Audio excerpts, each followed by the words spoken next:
দ্বিতীয় দফার ভোট শেষ হতেই আরও জোরদার প্রচার শুরু হয়েছে মালদহে। এদিন মানিকচকে লোকসভা নির্বাচন প্রচারে প্রচণ্ড গরমকে অপেক্ষা করে ভোট প্রচারে ঝাঁপিয়ে পড়েছেন বিভিন্ন রাজনৈতিক দল। সেই মতো মালদার মানিকচকে মধুরাপুরে হয়ে গেল বাম কংগ্রেস জোট প্রার্থী ঈশা খান চৌধুরীর সমর্থনে বিশাল মহামিছিল। এদিন উপস্থিত ছিলেন দক্ষিণ মালদা কেন্দ্রের সিপিআইএম এবং কংগ্রেস জোট প্রার্থী ঈশা খান চৌধুরী, এছাড়াও সিপিআইএম এবং কংগ্রেস নেতৃত্ব। বাম কংগ্রেস জোট প্রার্থী ঈশা খান চৌধুরীর সমর্থনে মানিকচক ব্লকের অন্য কোথাও না 11টা অঞ্চল 203টা বুথের প্রায় 6-7 হাজার লোক আজকে মথুরাপুরে জড়ো হয়েছিল।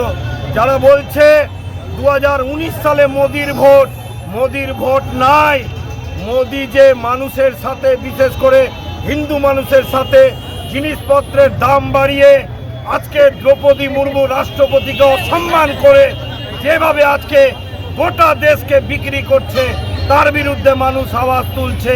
আর এ রাজ্যে মমতা ব্যানার্জি বলেছিলেন ইন্ডিয়া জোটের নাম আমি দিয়েছি, কি হলো? তিনি দিল্লি যাওয়ার আগেই ট্রেন থেকে নেমে গেলেন মোদির ভয়ে, অভিষেক ব্যানার্জি যাতে জেলে না যায়। মানিকচকে আমরা এবার বাম কংগ্রেস মিলে ঈশা খানকে বিপুল ভোটে জিতাবো। দক্ষিণে লক্ষাধিক ভোটে জিতবে। আগামী 7 দিন বাড়ি বাড়ি গিয়ে রাহুল গান্ধীর যে 1 লক্ষ টাকা প্রত্যেকটা মহিলাকে দেওয়া হবে, বামপন্থীরা যে মহিলাদের ক্ষমতায়ন বলছে, কৃষি ঋণ মকুবের কথা বলছে, কৃষকদের এমএসপির কথা বলছে, বেকার যুবদের কাজের জন্য বছরে 1 লাখ টাকার কথা বলছে, পঞ্চবার্ষিকী পরিকল্পনা ফিরিয়ে আনার কথা বলছে, পরিযায়ী শ্রমিকদের এ রাজ্যে কাজের কথা বলছে, গঙ্গা নদীর ভাঙন আটকানোর কথা বলছে, বিড়ি শ্রমিকদের মজুরির কথা বলছে।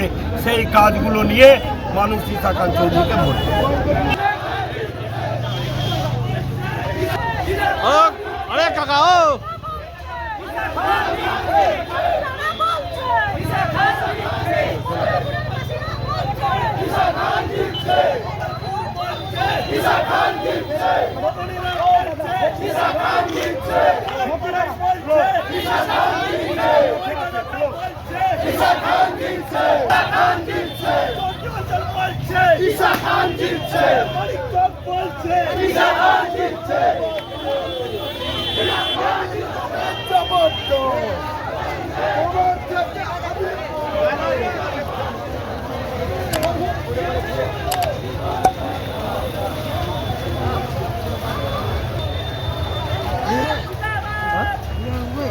ঘুরে ওটা দিয়ে আসবে।